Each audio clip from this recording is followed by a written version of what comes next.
ወንድ ልጅ ሊኖራቸው የሚገቡ ሶስት በጣም ኢምፖርታንት ነገሮችን ነግራችኋለሁ ዛሬ። የመጀመሪያው በጣም ኢምፖርታንቱ ነገር ከሬጅ ወይም ድፍረት ነው። ወንድ ልጅ በህይወት ውስጥ ብዙ ፈተና፣ መከራ፣ ችግር ሊገጥመው ይችላል። መከራ ችግር ብቻ ሳይሆን ብዙ ማታውቁት አንሰርቴን የሆናችሁበት አጋጣሚዎች ሊኖሩ ይችላሉ። በቃ አንዴ ወንድ ከሆናችሁበት ጊዜ ጀምሮ ፌስ የምታደርጓቸው ነገሮች በሙሉ ሁሌም ስትራግል ናቸው። አትሊስት ስትራግል ባይሆኑ እንኳ ራሳችሁን ኢምፕሩቭ ለማድረግ የምትጥሩ ሰዎች ስለሆናችሁ ሁሌም የተሻለ ነገር ላይ ለመድረስ የሆነ ነገር መሻገር ማለፍ ይኖርባችኋል። ስለዚህ እሱን የምታልፉበት ከሬጁ፣ ጥንካሬው፣ ድፍረቱ ሊኖራችሁ ይገባል። ድፍረት የሌላቸው ሰዎች ብዙ ጊዜ መውጫ የላቸውም። አሁን በእኛ ሀገር የሚባል አባባል አለ አይደለ? ደፋርና ጭስ መውጫ ያጣም ይባላል። ስለዚህ መውጫ እንኳን በሌለበት ቦታ ላይ መውጣት የምትፈልግ ከሆነ ደፋር መሆን መቻል አለብህ። ፔን ሊኖር ይችላል፣ መከራ፣ ስቃይ፣ እንግልት ሊኖር ይችላል። እነዛ ነገሮች ውስጥ ህመሙን ታሞ በዛ ውስጥ ማለፍ መቻል ነው ወንድን ወንድ ከሚያስብሉት ጠንካራ ነገሮች ውስጥ አንዱ። ኔልሰን ማንዴላም ስለዚህ ምን ይላል? ጠንካራ ወንዶች የሚባሉት ወይም ጎበዝ ወንዶች የሚባሉት ፔንን አቮይድ የሚያደርጉ ወይም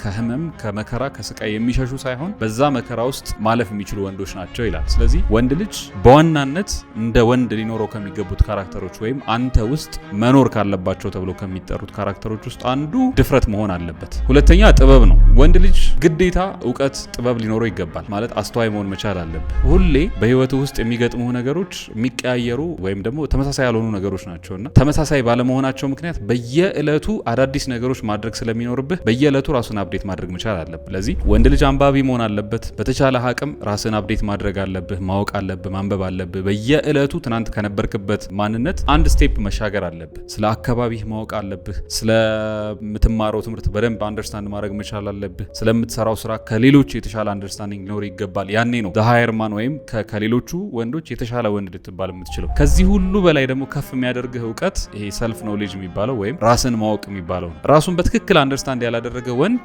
ሌሎችን መሸከም፣ ሌሎችን ማሻገር፣ ኃላፊነት መውሰድ እና በሌሎች ህይወት ውስጥ ኢምፖርታንት ሆኖ መገኘት አይችልም። ስለዚህ አንድ ነገር ማድረግ የምትፈልግ ከሆነ ወይም ከሰዎች የተሻለ ከወንዶች የተሻለ ሆነ መገኘት የምትፈልግ ከሆነ እንደ ወንድ ግዴታ የሚያስፈልግ ነገር እውቀት ነው። ግን ከነዚህ ሁሉ እውቀቶች በላይ ደግሞ የተሻለው ጥሩ የሚባለው እውቀት ራስን ማወቅ ነው። ራስን ማወቅ ሲምፕሊ ከምን ይጀምራል? ማን እንደሆንክ ያለህበትን ሁኔታ ክሪቲካል ሆኖ ያለ ርህራሄ።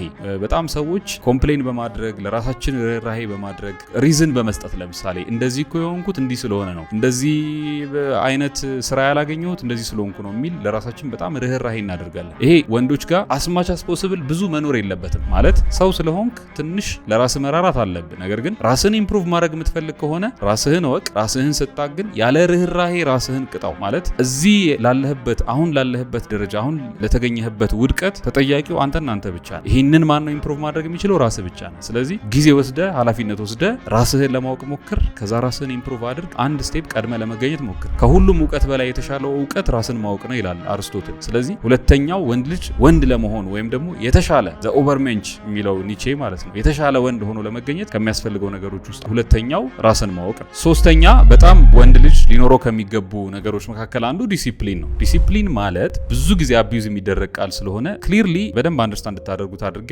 አብራራላችኋለሁ። ዲሲፕሊን ማለት የሆነን ስራ ደጋግሞ መስራት ማለት አይደለም። ዲሲፕሊን ማለት የሆነ የማትወደው ቦታ ስታክ ማድረግ አይደለም። ይሄ ዲሲፕሊን አይደለም። ዲሲፕሊን የሚባለው አንድ ክሊር የሆነ ማሳካት የምትፈልገው ግብ ኖሮ ህይወትህ እንዲደርስ የምትፈልግበት የሆነ መዳረሻ ኖሮ ከዚህ አሁን ካለህበት ውድቀትም ይሁን የተሳካም ኑሮ ይሁን ስራ ከሌለህ ስራ አለመኖርም ሊሆን ይችላል፣ እየተራብክም ከሆነ መራብ ሊሆን ይችላል። ከዚህ ካለህበት ውድቀት እዚህኛው ስራ ማግኘት እስከሚባለው ደረጃ ወይም የህይወት ዘመን ግብህን እስከ ማሳካት ድረስ የምትደርስበትን መንገዶች የምትጓዝበት ድልድይ ነው ዲሲፕሊን ማለት። ምን ማለት ነው? ከዚህ አሁን ካለህበት ስቴፕ ተነስተህ የምታሳካውን ግብ እስክታሳካ ድረስ ፕሮባብሊ በቀን 24 ሰዓት መስራት ሊኖርብህ ይችላል። ምናልባት ወይ 4 ሰዓት ልተኛ ትችላለህ። ስለዚህ 20 ሰዓቱን ትሰራለህ ማለት ነው። ከዛ ለ3 ዓመት ወይ ለ4 ዓመት ሳታቋርጥ ምንም አይነት ነገር ሳታገኝ ልትሰራ ትችላለህ በዚህ ጉዳይ ላይ። ከዛ በዚህ ጉዳይ ላይ 4-5 ዓመት ሰርተህ እንኳ ከአንተ የተሻሉ ሰዎች ስላሉ ስለዚህ እነሱ ጋር ደግሞ እንደገና ገብተህ ራስን ኢምፕሩቭ ለማድረግ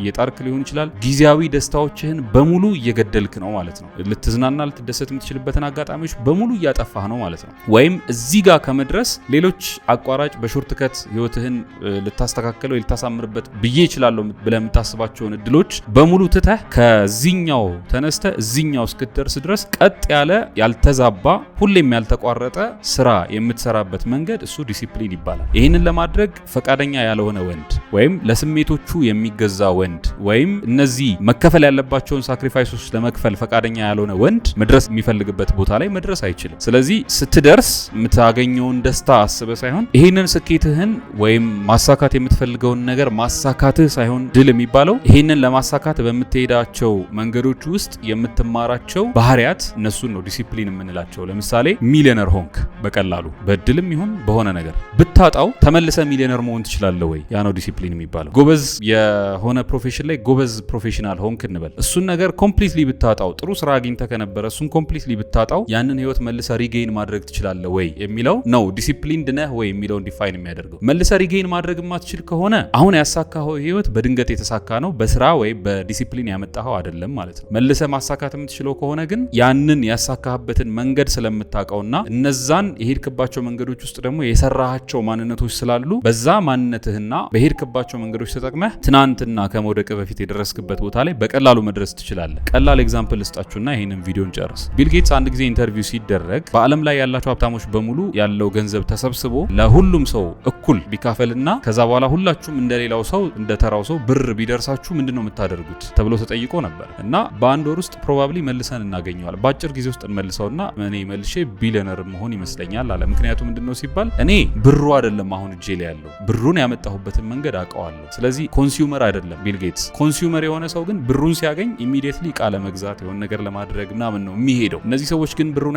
ያመጡበትን መንገድ ስለሚያውቁ ኢሚዲየትሊ የያዟትን ብር ይዘው ብሩን ወዳመጡበት መንገድ ነው የሚሄዱት። ስለዚህ ዲሲፕሊን ይኑርህ ማለት በሌላ ቋንቋ መድረስ የምትፈልግበት ቦታ ላይ ለመድረስ የሚያስፈልጉትን እርምጃዎች አሁኑኑ ተማር። መቆም የማትችል ከሆነ እንደምንም ወንበር ያዝና ቁም። መራመድ የማትችል ከሆነ አንድ ሁለት ስቴፕ እያልክ ለመራመድ ሞክር። አልቲሜትሊ በእርምጃ የ5 ቀን መንገድ መሄድ ሊሆን ይችላል ግብህ፣ ወይ በ10 ሰከንድ የዩዜን ቦልትን ውጤት ማስቆጠር ሊሆን ይችላል ግብህ። እዛ ላይ ግን ከመድረስ በፊት 10 ሰከንድ ውስጥ በ2 ትንፋሽ ወይ በ3 ትንፋሽ የመሮጥ ብቃትን መጀመሪያ ልትማር ይገባል። እሱን ለማድረግ ግን ቅድም የጠቀስኳቸው ሁለቱ ነገሮች በጣም ኢምፖርታንት ናቸው። አንደኛ ፔን አለው ዲሲፕሊን። እሱም ፔን ህመም መቋቋም መቻል አለብህ። ሁለተኛ ራስህን ማወቅ አለብህ። ዝም ብለህ በኢጎ ተወጥረህ እዚህ ጋር ደርሳለሁ ብለህ የምትጋጋጥ ከሆነ በህይወት ዘመንህ ህልመኛ ትሆናለህ። ብዙ ነገር ማሳካት የምትፈልግ ድሪመር መሆን ትችላለህ፣ ግን ከሪያሊቲው ጋር ስለተፋታ ማሳካት አትችልም። ስለዚህ ከእውነታው ጋር የታረቀ ሰው ለመሆን ሁለተኛውን ራስን ማወቅ የሚባለውን ነገር ማሳካት መቻል አለብህ። ራስህን ስታቅ ከየት ተነስቼ